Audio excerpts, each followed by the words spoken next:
Seigneur, et nous voulons vraiment te glorifier, que nos vies te glorifient, Seigneur. Pour tout ce que tu fais dans nos vies, nous te disons merci.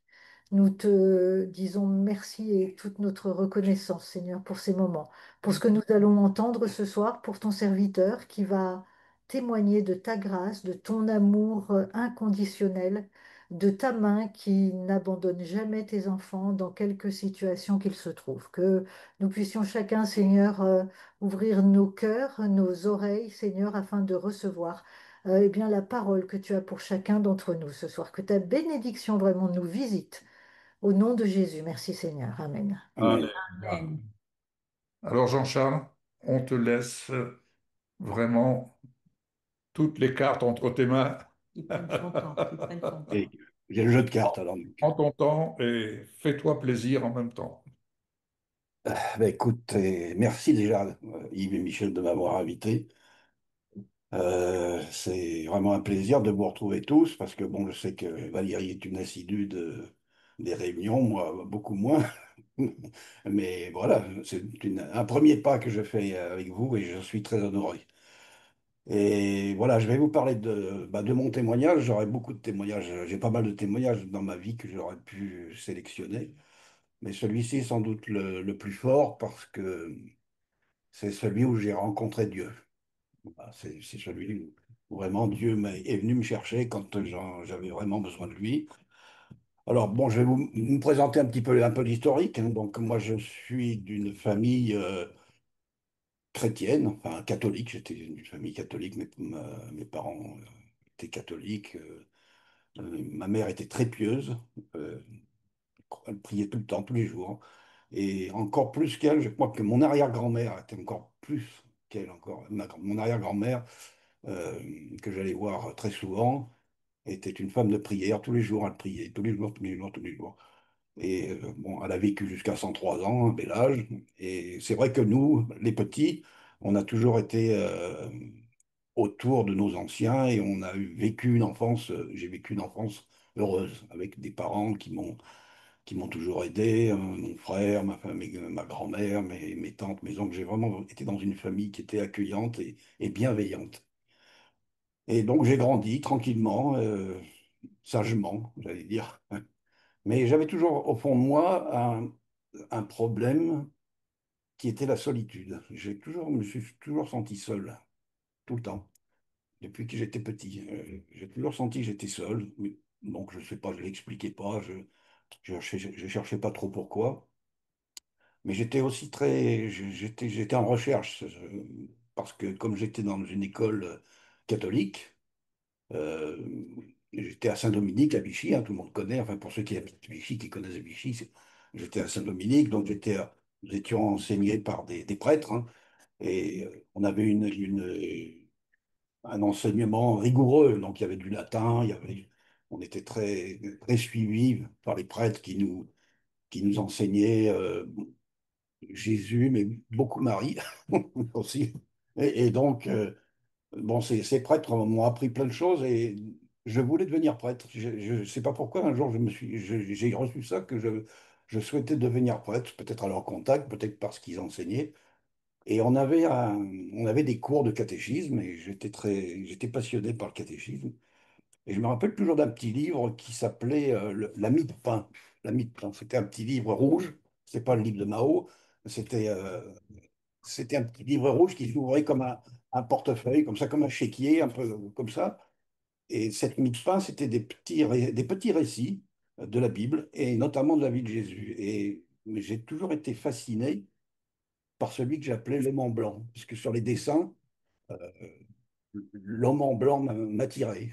Donc, je voyais cet homme en blanc, puis je voyais les disciples qui étaient derrière. Alors, dans cette mie de pain, il y avait des épisodes donc, avec les paraboles et tout ça. Donc, je l'ai lu très longtemps et ça m'a beaucoup enseigné. Donc, voilà, j'ai reçu toute cette éducation grâce au catéchisme. Bon, ceci étant, j'ai grandi. Bon, j'ai pas trop continué. La prêtrise m'a pas vraiment poursuivi parce que bon, mon but principal était un jour d'avoir une femme. Donc, en tant que prêtre, ça aurait été difficile. Mais voilà, je voulais, je cherchais Dieu quelque part déjà à cette époque.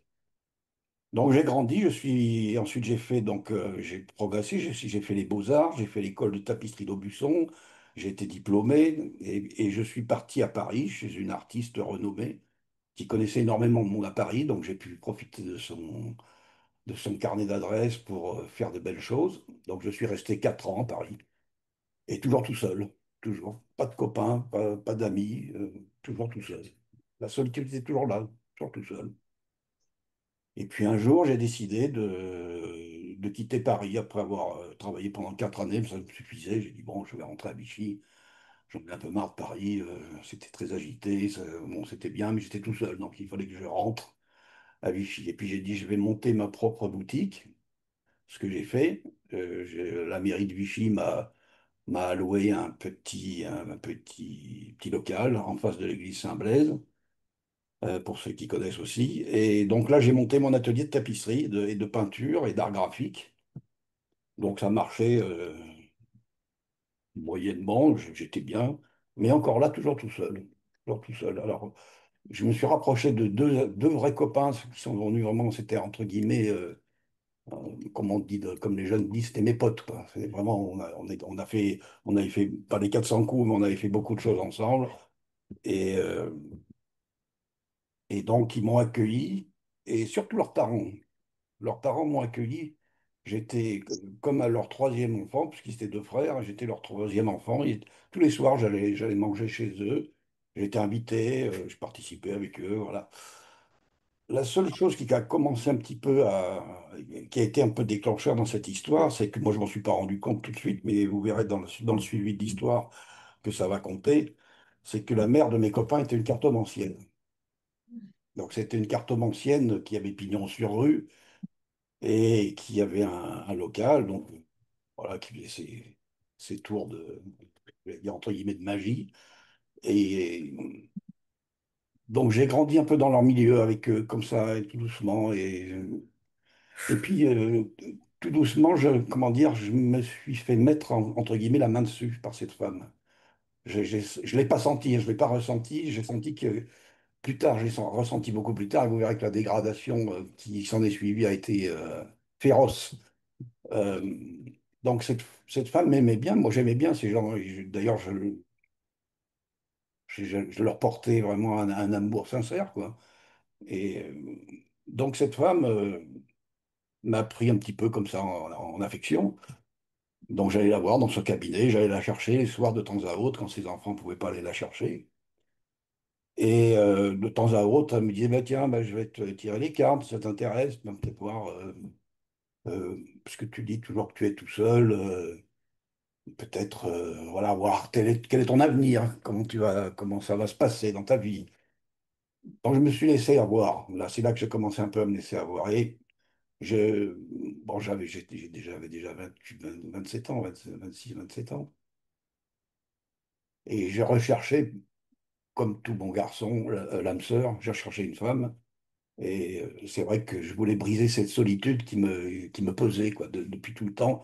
Je voulais avoir quelqu'un à mes côtés, je voulais fonder une famille, puis bon, mon éducation chrétienne me disait que voilà, c'était important, qu'il fallait que je fonde une famille et qu'il fallait trouver la bonne personne. Ah, il se fait que cette dame, la mère de mes copains, un jour, était conviée à un mariage et que elle n'a pas pu s'y rendre, ni son fils d'ailleurs, qui devait être le cavalier d'une jeune fille euh, que la mère de mes copains m'a fait voir en photo. Et alors là, ça a été le déclic. La photo, quand j'ai vu cette fille en photo, c'est pire qu'un coup de foudre, là. J'ai été, mais alors, subjugué. C'était la fille que je voulais, c'était celle-là, et rien d'autre. Mais alors, rien d'autre, rien d'autre, rien d'autre. Et je ne sais pas ce qui m'a pris. Je me suis fixé dans l'image, dans mon subconscient et dans le conscient d'ailleurs, hein, de cette fille, et je suis tombé amoureux, mais sans la connaître, comme ça. C'était ce que je recherchais. Franchement, c'était l'idéal pour moi. Et la photo était faite de façon qu'il y avait une espèce de regard. Elle avait un regard un peu tendre comme ça. Donc j'ai été putain, séduit. Voilà, séduit, la séduction à jeu. Et puis je suis rentré chez moi le soir, tout seul, bien sûr, comme d'habitude. Et donc, Cette image me trottait dans la tête sans arrêt. Je disais, mais c'est bientôt le mariage, je vais y aller, je vais y aller, je vais la rencontrer, je vais la rencontrer, ça y est, il va se passer quelque chose, il va se passer quelque chose. Et j'ai été au mariage, en effet, et il s'est passé quelque chose. C'est-à-dire que j'ai été encore plus séduit que je n'avais été séduit sur la photo. Donc, je me suis embarqué dans cette aventure de séduction, et là, ça a été un petit peu le commencement de la fin, entre guillemets, hein. Donc, euh, j'ai changé du tout au tout, hein. Ma vie a complètement basculé. Je voulais cette fille, je la voulais, je désirais cette fille. Et c'est là, on verra plus tard que le désir et l'amour sont deux choses vraiment différentes. Mhm. Et je désirais cette fille, je voulais, puis c'était obsessionnel, quoi. Je voulais vraiment cette fille. Donc on s'est revus, j'ai pu la revoir et tout. Donc, une espèce d'amour grandissant, comme ça, on voit une passion, enfin, voilà. Sauf que elle avait sa vie de son côté, et moi j'avais la mienne, bien sûr, et que ça collait pas forcément. Et je me suis mis toujours en tête de la conquérir, quoi qu'il arrivait. Sauf qu'elle ne me donnait pas des coups de fil quand je voulais, on n'arrivait pas à s'entendre, ni nanana, enfin, la vie faisant, et moi j'ai commencé à vraiment me dégrader, vraiment à me dégrader. J'avais le physique qui commençait à perdre pied, le mental qui perd des pieds, le psychique pareil. Et puis je commençais vraiment à aller, et alors donc, aller voir la mère de mes copains qui était cartomancienne, pourquoi ça marche pas, pourquoi ci, pourquoi là, qu'est-ce qui se passe, voilà, donc il y avait l'engrenage était, j'allais dire l'engrenage maléfique était en route. Ça n'avançait pas, ça n'avançait pas dans le bon sens que je souhaitais. Je voulais en savoir plus, toujours plus. Et un jour, j'ai été voir un médecin parce que j'allais pas bien, je commençais à déprimer, je ne voyais que par cette fille. Et le médecin m'a dit, écoutez, monsieur, bon, vous êtes un peu dépressif, déprimé, bon, mais bon, je vais vous envoyer en cure de repos dans une clinique psychiatrique. Donc, je suis parti pendant 3 semaines dans une clinique psychiatrique. Et je n'en suis pas ressorti grandi, j'en suis encore ressorti plus fatigué, plus déprimé que j'étais avant. Donc il m'a donné un traitement, sauf que moi, son traitement, je l'ai fait à ma manière, c'est-à-dire que je prenais Valium, Xanax et autres médicaments du même style que je mélangeais abondamment et je me faisais des mixtures qui commençaient à me dégrader fortement la tête et l'esprit et le corps. C'est-à-dire que je commençais vraiment à perdre pied, à sombrer, quoi, à sombrer. Franchement, je m'habillais tout en noir. J'avais acheté une voiture, c'était une voiture noire.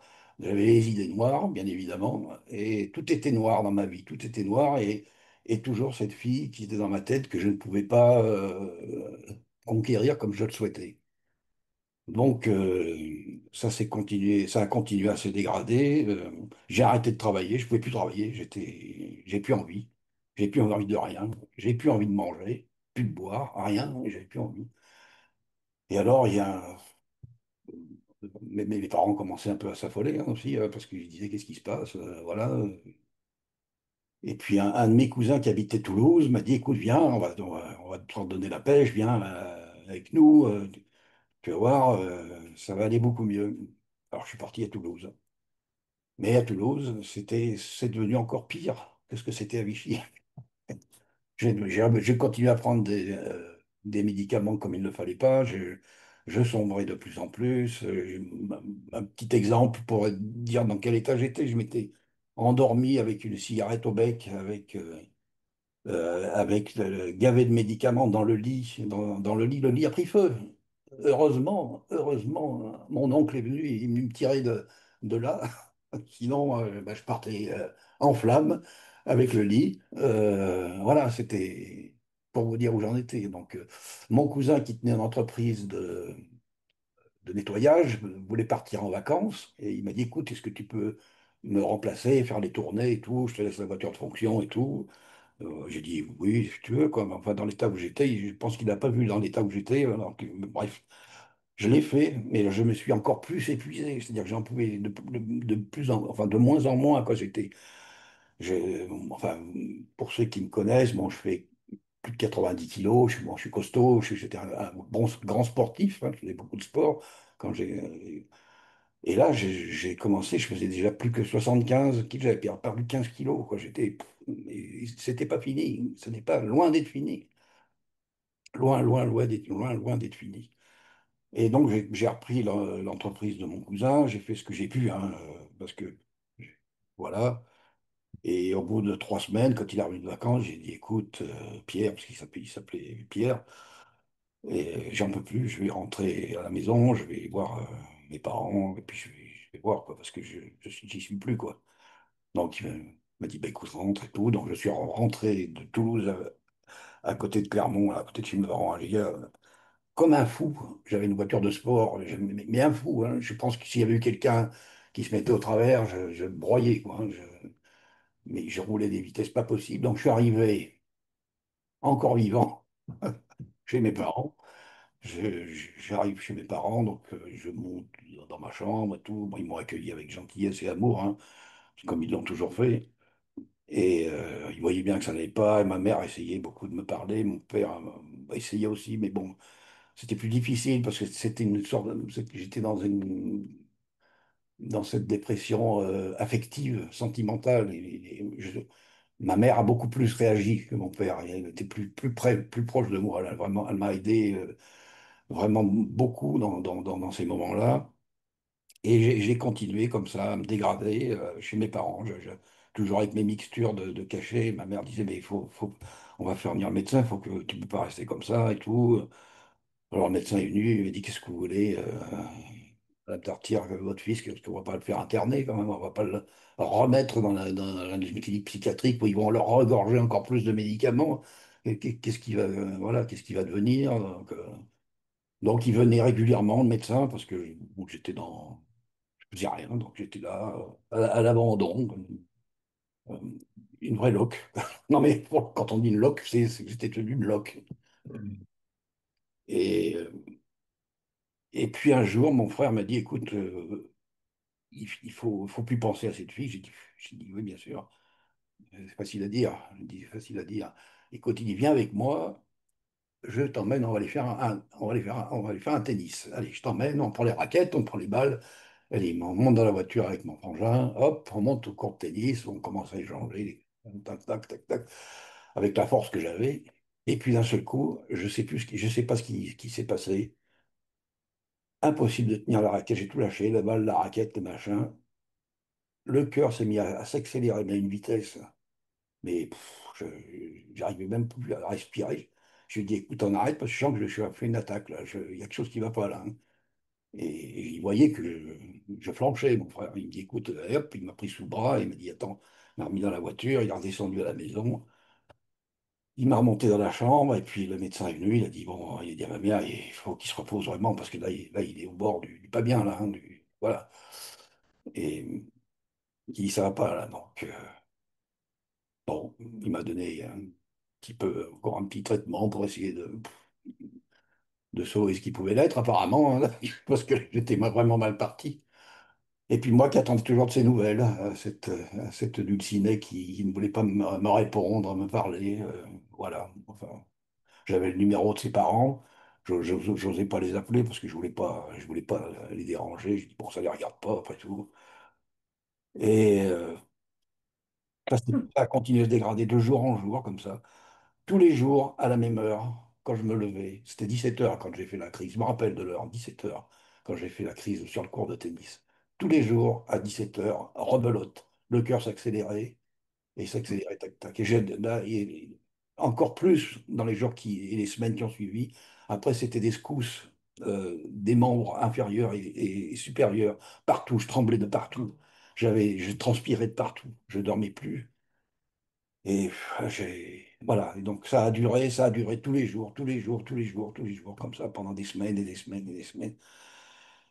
Et puis un jour, n'en pouvant plus, parce que j'avais dit à ma mère à un moment donné, la pauvre, je lui avais dit, écoute, si je trouve un pistolet, je vais faire ce qu'il faut, hein. Donc, voilà. Et un jour, voilà, je me suis tourné, dans ma chambre, il y avait une petite croix que mes parents avaient mis au-dessus de ma chambre, enfin, au-dessus de la porte de ma chambre. Et je me suis tourné vers cette croix. Et j'ai fixé un bon moment. J'ai dit, Seigneur, là, faut que tu me sauves, hein. Plus possible. Ben, et j'ai pas dit Seigneur, je sais plus ce que j'ai dit. J'ai dit Dieu, Jésus, je sais plus. Mais enfin, je sais que c'était Dieu c'est que je sais que c'était Dieu à qui je m'adressais. Et j'ai dit, j'en peux plus. Voilà, j'en peux plus, j'en peux plus, j'en peux plus. J'ai dit, fais quelque chose parce que là, j'arriverai plus. Et je me suis endormi, tant bien, tant bien que mal, hein, je me suis endormi. Et le lendemain matin, je me réveille et vous me croirez, quand je- il y avait quelque chose qui avait changé. Je sais pas quoi, je sais pas ce qui s'était passé la nuit, mais quelque chose avait changé. Quelque chose de fort avait changé. J'étais toujours en une loque, hein, j'étais toujours en tremblement, machin, le cœur qui s'accélérait et tout. Mais quelque chose avait changé. Quelque chose a changé. Et au fil des jours, j'ai vu que ce qui avait changé prenait le pas sur ce qui m'avait détruit. Mm. Hmm. Je l'ai senti. Là, mon frère est revenu au bout de quelques temps. Il est venu, il me dit, allez, bon, eh ben, écoute, tu sais ce qu'on va faire. Mon frère joue au basket, et moi aussi, mais bon, j'avais arrêté depuis longtemps. Il m'a dit, écoute, tu vas venir avec moi, on va aller à un entraînement. T'es pas bien fort, mais au moins, tu seras avec les copains, et puis tu seras plus tout seul, et puis cette fille, tu y penseras moins, et patati patata. Et je l'ai suivi. Je me suis levé, parce que je me levais plus, hein, c'était fini, j'étais dans le lit. Là, je sentais que je partais définitivement, là. Je l'ai suivi, et puis de fil en aiguille, eh bien, fur et à mesure, jour après jour, je vais dire semaine après semaine, tout est revenu. Et un autre jour, un autre matin, je me suis réveillé et j'ai dit à ma mère, j'ai dit, écoute, cette fille, je ne veux plus en entendre parler. Terminé. Pour moi, c'est fini. Je brise cette chose. Je veux plus avoir affaire. Je veux plus être sous domination de cette fille. Je veux plus être sous domination de cette étreinte qui me ronge. Et j'ai pris des photos de la fille, j'en avais des machins, j'ai tout balancé, j'ai tout foutu à la poubelle. J'ai dit voilà, terminé. Et je crois que c'était un geste salutaire, hein, parce que ça m'a permis de passer encore à autre chose. J'ai Mm. repris tout doucement le volant de ma voiture parce que je ne conduisais plus, hein. Autant vous dire que dans l'état où j'étais, je faisais plus que 60 kilos, hein. Hmm. Faut dire, hein, j'avais que la peau sur les os, hein, donc il n'y avait plus grand-chose. Et j'ai repris la voiture, je suis revenu à Vichy, j'ai réouvert mon atelier après 2 ans et demi quand même, hein. La dépression, enfin, cet épisode a duré 2 ans et demi à 3 ans, hein. Hmm. C'est pas une petite déprime, je prends un petit cacheton et puis ça va mieux 8 jours après, hein. C'est le gros truc là, hein, deux ans et demi, 3 ans là, non-stop, non-stop la dégradation, hein. Et bon, j'ai repris ma voiture et je suis reparti à Vichy, j'ai réouvert un peu mon atelier, bon, je sentais plus que c'était vraiment la place qui était la mienne, quoi. Donc, alors bon, je travaillais un petit peu. Alors, ce qui a été aussi salutaire, c'est que j'ai fait beaucoup de sport, j'ai fait beaucoup de vélo, beaucoup de courses à pied pour me redonner de l'énergie et tout. Mais là, j'ai senti qu'une victoire, des victoires avaient été prises déjà. Des victoires avaient été prises sur cet ennemi là, qui m'en voulait, sur cette fille. Et tout doucement, je continue à prendre mes cachets et tout ça parce qu'il fallait que j'en prenne. Et un jour dans l'atelier, pareil, une autre victoire. Je prends ma boîte de cachets que j'avais toujours sur moi, je regarde la poubelle, je prends la boîte, pouf, je jette la boîte de cachets, terminé. Je ne veux plus toucher un cachet. Alors que c'était un peu dangereux, hein, d'arrêter du jour au lendemain comme ça, c'était un peu comme. J'ai jeté les cachets, fini. Et je m'en suis. J'ai pas été vraiment en manque parce que je prenais quand même des doses importantes.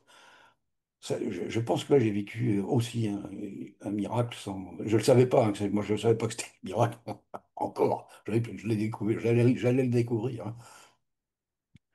Et donc, j'ai repris tout doucement la vie, comme ça, ça revenait. Pour vous dire quand même que j'avais abandonné mes amis, mes deux copains et leurs parents, malheureusement, et je n'ai plus jamais été les revoir, hein. Je ne pouvais pas, hein. Je pense que si j'avais été les revoir, pour moi, ça n'aurait pas été salutaire. Donc je n'ai plus été les revoir, j'ai repris de leurs nouvelles comme ça pour savoir comment ils allaient, mais j'ai plus jamais été les revoir. La cartomancie, tout ça, c'était fini, terminé derrière moi. Enfin, ça n'était pas encore tout à fait terminé, vous verrez pourquoi aussi. Euh, Et là, donc, bah, j'ai repris du poil de la bête, et j'ai repris du travail. Et puis j'ai dit, j'étais dans mon atelier, je travaillais. Puis un jour, un de mes amis, que peut-être Jean-Pierre, enfin Jean-Pierre l'a connu, et peut-être Yves aussi, ou tu te souviens, Michel aussi, Elinette aussi, Patrick Fleury, un ami à moi. Patrick Fleury est venu. Patrick, c'était un garçon charmant.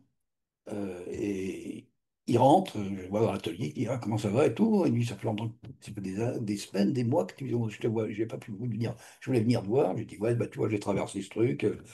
Bon, on a bien discuté. Puis il me dit, tu sais, tu devrais lire un livre, c'est la Bible. Il dit, tu devrais lire ce livre parce que tu vas voir, tu vas y trouver quelque chose. Ça va te solutionner certains de tes problèmes, hein, et sans doute tous tes problèmes. Alors j'ai acheté une Bible, j'ai commencé à lire. Bon, je lisais comme on lit un livre, hein, voilà, mais je me rappelais de l'homme en blanc. Je me rappelais au début de l'histoire, l'homme en blanc. Je me rappelais de l'homme en blanc.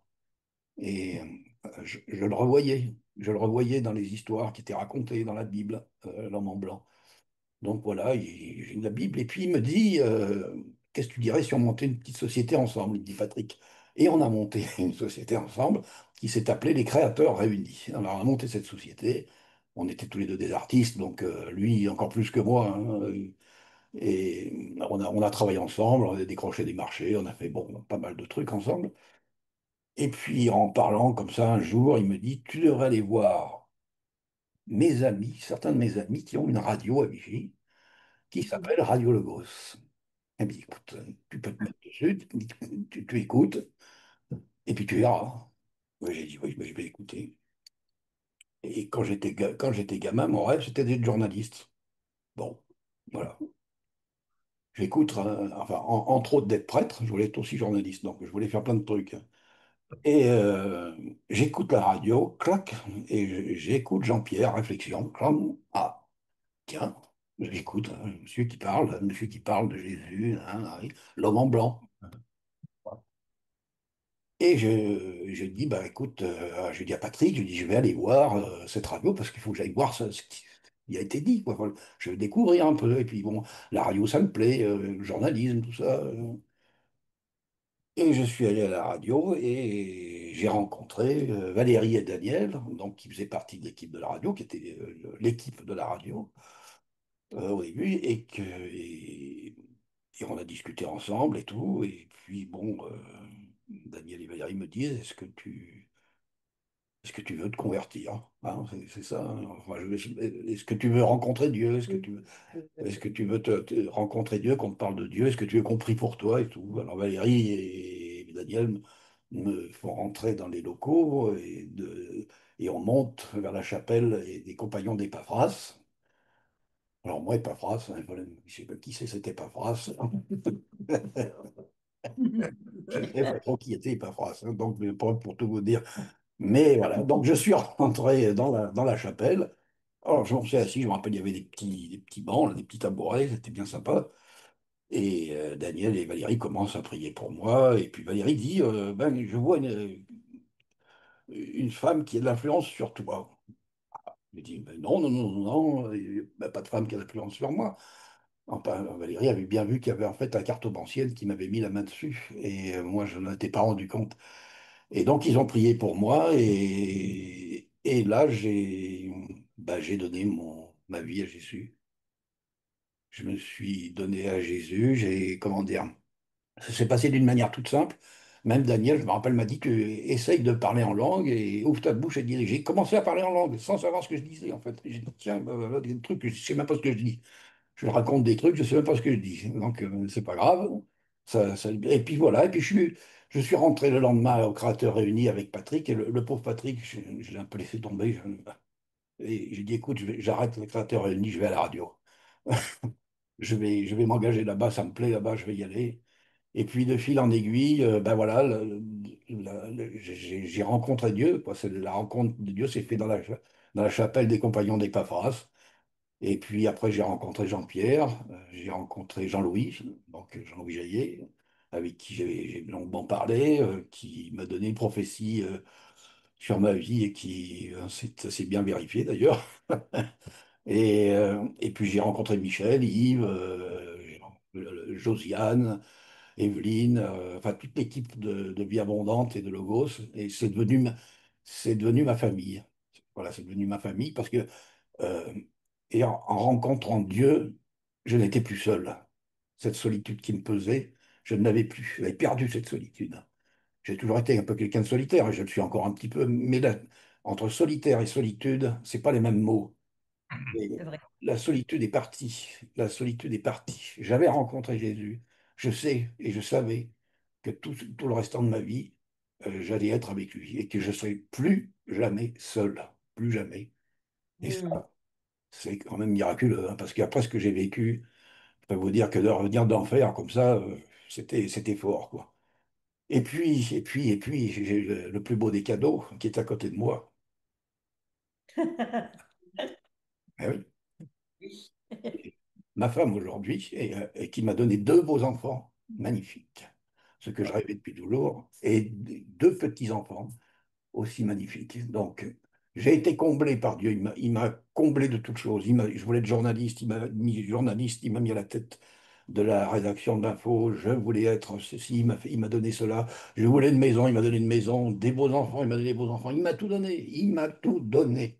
Amen. Il m'en donne encore chaque jour, de plus en plus. Et chaque fois que je lui demande, il me donne. Et bon, ce qu'il ne me donne pas, c'est que ça ne vient pas de lui. Ce qui vient de lui, je le sais. Je sais quand il me parle, je sais quand il me confie des choses.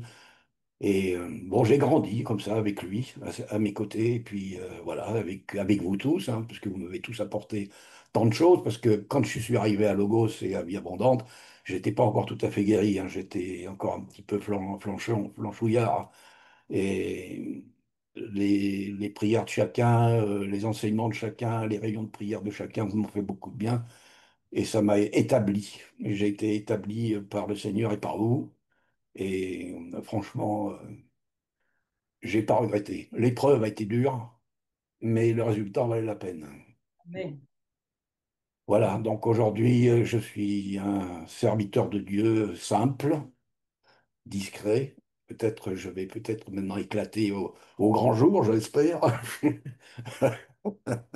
Mais j'ai tant de choses à dire sur Dieu que je saurais même pas par où commencer. Donc voilà, aujourd'hui, ça a été le pied à l'étrier. Et franchement, ce que j'ai vécu, ben, je le souhaite à personne de lui parce que c'était vraiment pas agréable. Mais ce que j'ai vécu sur la fin, je le souhaite à tout le monde parce que rencontrer Dieu, c'est le plus beau des cadeaux qu'on puisse faire à quelqu'un. Quand on lui parle de Jésus, l'homme en blanc, il est là pour toujours à nos côtés, hein. Je suis là avec vous pour toujours, comme il dit dans sa parole, et pour toute éternité. Donc voilà, c'est un peu mon témoignage. J'espère qu'il vous aura un petit peu inspiré sur la façon dont un jeune homme qui voyait un homme en blanc l'a vu pour de vrai, entre guillemets. Et je vous raconterai un autre témoignage que j'ai raconté à peu de personnes une prochaine fois, si j'en ai le loisir avec vous, si vous avez la gentillesse de m'inviter, le jour où j'ai vu Jésus. Et ça, je vais vous dire ça. Tu peux poursuivre si tu veux. Hein. Oui, vas-y, enchaîne. Ah ben là, c'est plus tard, hein. Le jour où j'ai Tu vu Jésus. vois la bouche, là. C'est plus tard, hein. C'était il y a quelques années. Donc, parce que j'ai rencontré un couple merveilleux qui est à Panassac, Sergine et Andrés Nanouj, qui sont des gens exceptionnels. Ils sont comme Jean-Louis et Monique, j'allais dire de la même trempe. Ouais. Et au cours d'un séminaire qui avait invité un pasteur américain qui s'appelle Daddy Graston et une prophète canadienne, j'ai plus le nom en tête, il y avait une onction ce jour, le soir de cette réunion, une onction, mais j'étais derrière la caméra, j'avais du mal à regarder tellement, tellement j'étais à la caméra, mais j'avais l'impression d'être secoué de toutes parts. Et à un moment donné, il y avait une telle onction. Et dans les locaux donc, de chez Sergine et André, il y a une grande pièce où il y a le séminaire. Et au fond, il y a une porte qui vient d'une autre pièce. Et j'ai vu arriver au bout de la pièce, comme ça, j'ai vu arriver l'homme en blanc. Je l'ai vu avancer. Il a avancé à travers cette pièce tout doucement. Il était lumineux. J'ai vu sa lumière et tout. Et il s'est approché au premier rang des invités qui étaient devant, comme ça. Il s'est approché. Il y avait une chaise vide. à côté des invités. Je l'ai vu s'asseoir. J'ai vu s'asseoir devant, comme ça. Et j'ai entendu ce qu'il disait. Enfin, j'ai entendu, il a dit, je suis heureux d'être là avec vous. Et, et alors, à ce moment-là, après la réunion, je l'ai dit à Valérie parce qu'on le connaît l'histoire, je me suis mis à pleurer, pleurer toute la nuit. J'ai pleuré toute la nuit, toute la nuit, toute la nuit, toute la nuit, j'ai pleuré. Mais non-stop, hein. Je dis bien non-stop, hein. J'ai pleuré. Sans doute pour évacuer enfin, mon péché, mais bon, je pense que j'étais rempli de sa grâce, quoi. J'étais rempli de lui, quoi. Et mais impossible de m'arrêter de pleurer. J'ai essayé de me tourner à droite, à gauche pour dormir. Je pouvais pas. Je ne pouvais pas. Je ne pouvais pas. J'étais avec lui. J'étais avec lui. J'étais avec lui. Et dans cette douceur, dans cet amour, dans cette luminosité que j'avais vue en bas, dans la salle, et de sa parole, c'était tellement fort que vous savez, quand on boit un coup, deux coups, trois coups, on est bien, quoi. On y va, on divague un peu, mais là c'était pire, c'était une sorte de joie intense, d'état second presque, où il était là avec moi. Et je me rappelle, le lendemain matin, je devais reprendre des caméras pour refilmer, donc je pleurais toujours, je pleurais. Et alors Sergine est venue me chercher, elle me dit, faut venir, parce qu'il y a les caméras, elles ne tournent pas toutes seules. Tout. J'ai dit, je peux pas m'arrêter de pleurer. Elle m'a dit, mais tu pleuras en bas. Alors, je suis descendu, et puis j'ai repris les caméras, et puis bon, voilà, donc, mais ça a été d'une force Mm. exceptionnelle, exceptionnelle. J'ai rarement, jamais rencontré ça avant, jamais, jamais, jamais. C'était tellement fort que voilà, puis je l'ai vu arriver, enfin, avec cette douceur, quoi. On sent que c'est quelque chose qui te. L'amour de Dieu. C'est innommable, voilà, c'est innommable. On peut pas dire, on peut pas l'expliquer. On peut pas l'expliquer, c'est comme ça. C'est Mm. comme ça, c'est lui, quoi. Et j'ai senti que c'était lui. Ça aurait pu être un ange, ça aurait pu être, voilà. Non, c'était lui, je le sentais. Et j'ai vu que cette lumière qui m'inondait, quoi, qui inondait. Alors j'ai dit aux autres, j'ai dit, vous l'avez vu, vous l'avez vu? Mais non. Ils m'ont dit, non, non, non, enfin, on n'a pas vu, on a ressenti qu'il y avait une grande onction, mais on l'a pas vu. Mais j'ai dit, moi je l'ai vu, je l'ai vu. Et voilà. Et c'est un témoignage, je l'ai dit à très peu de personnes, quoi. Je vous le dis à vous, ça me fait plaisir de le dire, mais je devrais le dire à plein de gens, parce que c'est vraiment hein, quand le Seigneur se révèle à quelqu'un et qu'il voilà, il arrive vers nous Hmm. comme ça, et je pense que je pense que quand il va revenir bientôt, quand il est de sa puissance, la beauté de son amour, ça va être, on va pas pouvoir tenir debout, hein. Hmm. Pas pouvoir tenir debout, hein. Ça va être formidable, hein. Ça va être formidable. Ouais, ouais, c'était un beau moment, franchement. Franchement, j'ai vécu ça. Voilà, je voulais pas le dire au début, je n'osais pas, je dis, vont me prendre pour un cinglé. Mais non, Mm. c'était tellement fort que voilà, on pouvait pas, je ne pouvais pas ne pas le dire. Voilà. Et, En réalité, tu étais dans l'ivresse de l'amour de Dieu, de ah l'amour. oui, oui, oui. Et d'autant plus que j'ai oublié de vous le dire, Valérie et Daniel ont prié pour moi là, chez ce bon ami Epaphras, euh, eh bien, Ce compagnon. ce compagnon, eh bien, j'ai reçu 1 Corinthiens 13. Je ne savais même pas ce que c'était 1 Corinthiens 13. J'ai ouvert le truc, crac, 1 Corinthiens 13, et bah, vous le connaissez tous, hein. Et l'amour, enfin la force de l'amour, et ça s'est vérifié tout le temps, tout le temps. Je crois que quand tout à l'heure, comme je vous disais, j'ai tourné la tête vers la croix et que j'ai dit Seigneur, sauve-moi, ou Jésus, sauve-moi, viens à moi, je crois que c'est là que ça s'est tout déclenché. Je crois que c'est à ce moment-là que la décision a été prise. J'avais pris, avec ce qui me restait d'énergie, le bâton de pèlerin, quoi. J'ai dit, ça y est, il faut se lever, il faut faire comme Moïse, il faut avancer, il faut aller de l'avant, il ne faut pas se laisser abattre, hein, comme dit l'autre. Et voilà. Et voilà, ça a été le moment décisif. Et après, tout s'est enclenché petit à petit.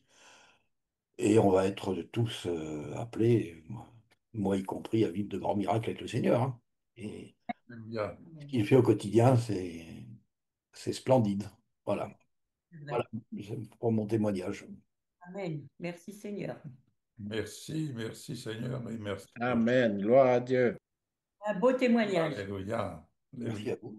Je croyais qu'on te connaissait, hein. En réalité, on ne te connaissait pas. Non. Ouais, On connaissait Jean-Charles, mais pas ce qu'il y avait en lui. ouais, ouais, Vraiment, merci Ah oui. Seigneur. Ah oui. Dieu n'abandonne pas, c'est vrai. ouais. Quand on crie à lui, il ne nous abandonne pas. Quand on Il l'appelle, il répond faut lui aussi. parler, quoi. Et ça a été libérateur parce que ça, comme je vous disais, je suis, bon, j'étais un gamin timide, je n'osais pas trop parler, j'étais un peu.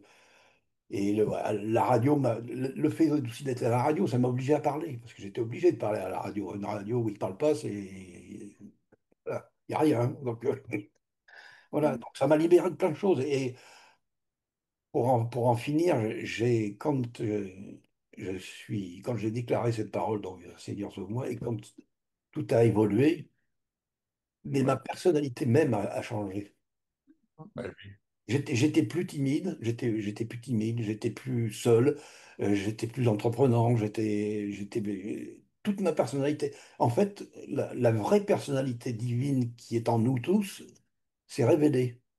Il y a Oui. eu, il y a eu ce déclic qui a fait que, en fait, la vraie personnalité, la personnalité divine qui est en moi, comme elle est en chacun d'entre vous, s'est révélée. Et ça a complètement changé ma vie, complètement. Le Seigneur a complètement changé ma vie. Moi qui n'aimais pas, tu vois, aller parler avec les gens, j'ai été commercial. Les commercial, il faut aller voir les gens, tu es obligé de discuter, de faire enfin, des compromis, de faire des affaires, des machins, tu es obligé de discuter, quoi. Et ben, le Seigneur m'a dirigé dans ces voies-là, mais je suis rentré avec une simplicité, une tranquillité insoupçonnée, insoupçonnée. Et lui, il a mis ça en avant. Lui, il a mis ça en avant, il a dit, bah attends, tout est possible à celui qui croit. Voilà. Ouais, Amen, ouais. amen. Faut croire, tout simplement, faut croire que le Seigneur nous. Oui, faut croire, voilà. Crois Mm. seulement, il dit dans sa parole. Crois seulement, Mm. tu verras les choses s'accomplir. Au bout du bout, comme on dit, et comme tous les témoignages que j'ai pu écouter de chacun, il y a toujours cette épreuve qui souvent arrive, et c'est là que le Seigneur se révèle à travers nous. Et il montre sa puissance, il montre sa grâce et l'amour qu'il nous porte, car il n'oublie jamais ses enfants. Voilà, Ouais. tu vois, le personnage, le monsieur en blanc, j'étais petit, hein, voilà, et je n'ai jamais, il m'a toujours aidé tout le temps, tout le temps, tout le temps. Depuis que je suis petit, en fait, je suis protégé depuis que je suis petit. Il m'a protégé depuis que je suis petit. Moi, j'en avais pas conscience. Mm. J'ai eu conscience que quand il s'est révélé à moi. Mais je sais rétrospectivement que maintenant, il avait mis sa main sur moi depuis longtemps, depuis petit. Ouais. Comme Ouais. le dit le prophète Jérémie, je te connaissais bien Ouais. avant, déjà, dès le sein de ta mère, Le sein de ta mère, et oui. bien avant. Donc, c'est pour ça que moi, dans ces témoignages, je veux encourager vraiment les gens comment dire, à se battre pour, pas dans le sens du combat, la guerre, mais quelque part, c'est une guerre, hein.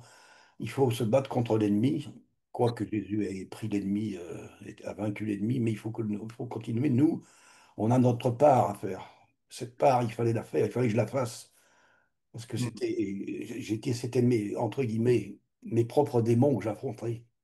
C'est ceux que j'avais créés, moi. Comme on dit, on crée toutes choses, mais c'est que j'avais créé ces tas de choses. Et, Mm. et, et grâce à la parole de Dieu, clac, tout a changé. Ouais. Terminé. Fini. Lavé. Mm. Lavé. Je pense que pour tous ceux qui vivent des fortes dépressions, c'est important de connaître ce genre de message parce que la dépression, c'est quelque chose qu'on n'arrive pas à cibler, à cerner. Ouais. À guérir, c'est très dur une dépression. On n'arrive pas. Moi, je me rappelle, Jean-Louis il disait, celui qui est en dépression n'est plus sous la pression. C'est vrai, quand on n'est plus sous la pression, donc on est en dépression. Donc voilà, c'est vrai que enfin là, Mm. j'étais quand même sous la pression, hein, mais Et voilà. Et je pense qu'aussi, c'est important aussi aux gens de ne pas toucher à la cartomancie, à l'occultisme, à toutes ces choses. C'est hyper destructeur. Ça tue. Ça Mm. tue. C'est des choses qui tuent. C'est vrai. C'est Oui, vrai. oui. Croire, là, on met sa foi dans quelque chose qui est le mal pur. Hmm. Ouais, c'est vrai. Il faut être très prudent. Tous les gens qui vous disent, on va te dire ceci sur ta vie, te dire ceci sur ta vie, sur cela. Dieu, d'abord. Écoute Dieu, le reste n'a pas d'importance. C'est vrai. Amen. Mm. Oui. C'est ce qu'il faut. Il faut écouter notre Seigneur avant toute chose. C'est lui qui nous conduit. Il faut qu'on l'ait, comme on dit souvent le matin dans nos réunions de prière avec Valérie, il faut que notre trésor, faut qu'on ferme la clé le trésor et qu'on l'ouvre la clé chaque jour pour que le trésor puisse sortir. Mais il faut qu'on le garde aussi, ce trésor-là. Là, faut qu'il soit bien, faut qu'on l'enrichisse encore, travailler, bien garder cette parole qui chaque jour change nos vies et change la vie des autres. Amen. Voilà. C'est Bah, vrai. j'étais content de partager avec vous, en tout cas. Nous aussi, parce que tu nous fais découvrir ton trésor. Voilà. Trésor. Ouais, je t'ai pas encore montré tous les rubis, tous les autres. Mais, mais ça- Moi aussi, les autres de donner votre réflexion, hein. Il n'y a pas que nous qui devons parler. Moi, ce que je retiens, si je puis prendre la parole, c'est vraiment la continuité de l'amour de Dieu depuis toujours. Depuis cet homme en blanc qui s'est révélé tout petit, parce que peut-être que tous ceux qui ont lu Le pain de mie ou La mie de pain, enfin ce la mie petit de pain, livre, la mie de pain. la mie de pain, l'homme en blanc, ils s'en souviennent même pas, quoi. Toi, c'est quelque chose qui t'a marqué parce que c'est à ce moment-là, je crois que c'est le moment où le Seigneur est venu se révéler à toi Mm. et et t'as jamais oublié, et il s'est révélé et c'est vraiment la preuve de son amour. Je pense que tu as beaucoup pleuré parce que c'est le petit garçon Oui, qui a vu Oui. cet homme en blanc qu'il connaissait depuis toujours, Mm. en fait. Ouais, Il s'est révélé à toi comme l'homme en blanc. Il s'est montré à toi comme l'homme en blanc que tu avais vu, que tu aimais, que tu cherchais. ouais, voilà. Et c'est vraiment beau. Alors, il s'est passé, je ne sais pas, 40 ans peut-être oui, entre la mie de pain, le pain de mie et Panassac où il s'est révélé à toi. Mais dans l'éternité, en fait, c'est une continuité. Il y a pas eu de séparation, de stop entre l'homme en blanc qui s'est révélé à ce petit garçon et l'homme en blanc qui s'est révélé à ce grand garçon. Et je trouve ça très beau parce que Dieu ne change pas. Il est le même hier, aujourd'hui et éternellement. Les années ont passé, mais lui, il n'a pas changé. Et il s'est révélé à toi tel qu'il s'était révélé à toi petit au travers de ce livre. Et ce que je relève aussi dans ton témoignage, c'est le cri du cœur. Hmm. Dieu répond au cri du cœur, au cri sincère. On crie Oui. vers lui et sa parole le dit. Quand on crie, quand un malheureux crie, l'Éternel entend et il répond et tu as crié à lui et il a répondu parce que ça sort un peu de nos sentiers battus, j'ai pas prié, parce qu'on a un peu un chemin de foi où on acquiert un petit peu de religiosité, on a l'habitude de prier comme ça, on a prié comme ça, tati tata, mais là, et ça s'est pas passé comme ça, il a crié. Il connaissait rien, il a crié Seigneur, ou en tout cas sauve-moi de là en voyant cette croix. Et il y a eu un déclic, une libération. C'est pas Hmm. un chemin qu'on a l'habitude, dans nos milieux chrétiens, d'emprunter, si je puis dire. C'est parce qu'on pense qu'il faut un processus, quelque chose, un chemin, peut-être une formule à, à dire, à répéter pour que le Seigneur nous entende. Mais le Seigneur, il entend ses enfants. En fait, il entend le cri du cœur. Et ce qu'il voit quand on lui parle, c'est pas les mots, c'est l'intention, c'est le cœur, c'est l'intention qui est derrière. Et la protection. Il a protégé ta vie. Le diable avait c'est mis sûr. une option sur ta vie pour te zigouiller. hein, avec, quand tu t'endors avec ta cigarette bourrée de médicaments et que le lit prend feu, on peut dire qu'il y avait une option sur ta vie, quoi, hein, mais le Seigneur a dit non, vous ne touchez pas. Tu touches pas. C'est mon enfant. Il y a un cheminement, mais là, tu touches pas. Et une autre fois aussi, je sais plus ce que tu as dit, mais il y a plusieurs fois dans ta vie où où le diable a voulu t'emporter, quoi. Mm. Mais le Seigneur était toujours là et c'est encourageant aussi de savoir que le Seigneur nous protège où que nous soyons, quoi que nous fassions, son amour est inconditionnel et même quand on est dans les choux, lui, il veille. Il veille. Oui, Et c'est beau. Et enfin, et j'en terminerai avec ça et je vous laisserai la parole, c'est la puissance de la prière d'une maman Oui, oui, Ah qui ouais, a parce que dû prier, mais prier pour toi et beaucoup prier. Et je pense que c'est encourageant pour nous qui avons des enfants. La prière, et des papas aussi, hein, la prière des parents, la puissance, parce qu'il y a une puissance d'amour qui se dégage quand on prie pour nos enfants. Et je crois que ça doit être nos prières les plus puissantes, c'est quand on prie pour nos enfants. Quand on prie oui, pour parce que nos enfants. c'est vrai que bah, maman, elle a passé Parce que te voir, comme tu dis, elle a à passé 60 kilos, des nuits à m'enchever, hein. hmm, J'ai pas toujours, elle m'a pas toujours dit parce qu'elle était très discrète et elle m'a pas toujours dit, peut-être quand je dormais, qu'elle venait surveiller ou voir ce que je devenais la nuit ou voilà, mais c'est vrai que bon, c'est vrai qu'une maman, c'est important. C'est un, ouais. et un papa. ouais, le papa céleste surtout.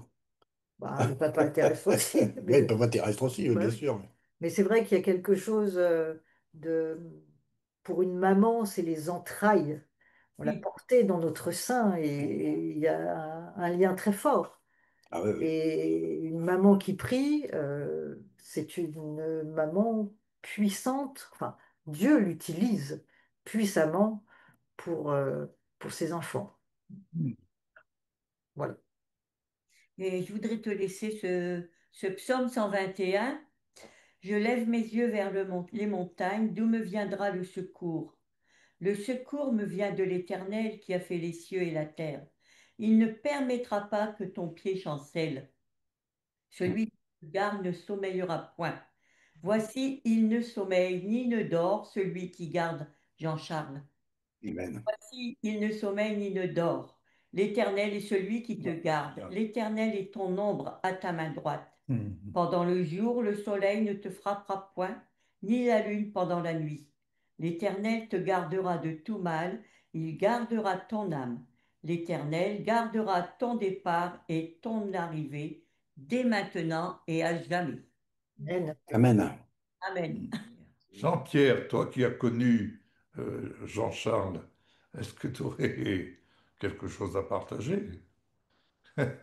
Ah ben, c'est sûr que je connaissais pas cette partie. Je savais qu'il avait eu de la déprime, de la dépression, mais j'avais pas, je dirais, toutes ces infos qu'il nous a données ce soir.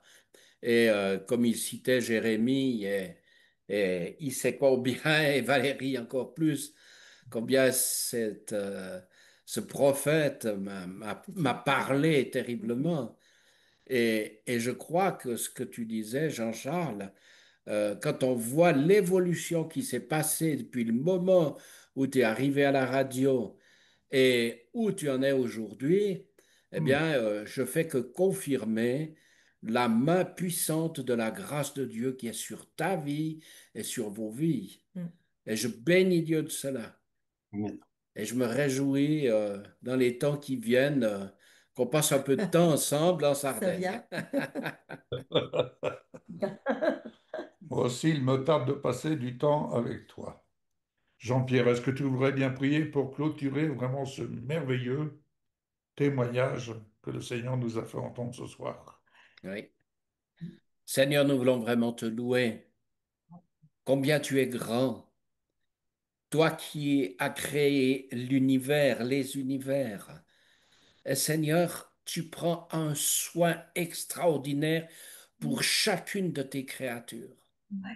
Et Seigneur, on veut vraiment te louer. Seigneur, tu as un amour, Seigneur, mais qui dépasse tout ce qu'on peut imaginer ou penser. Et on Oui. te rend grâce. et on te remercie.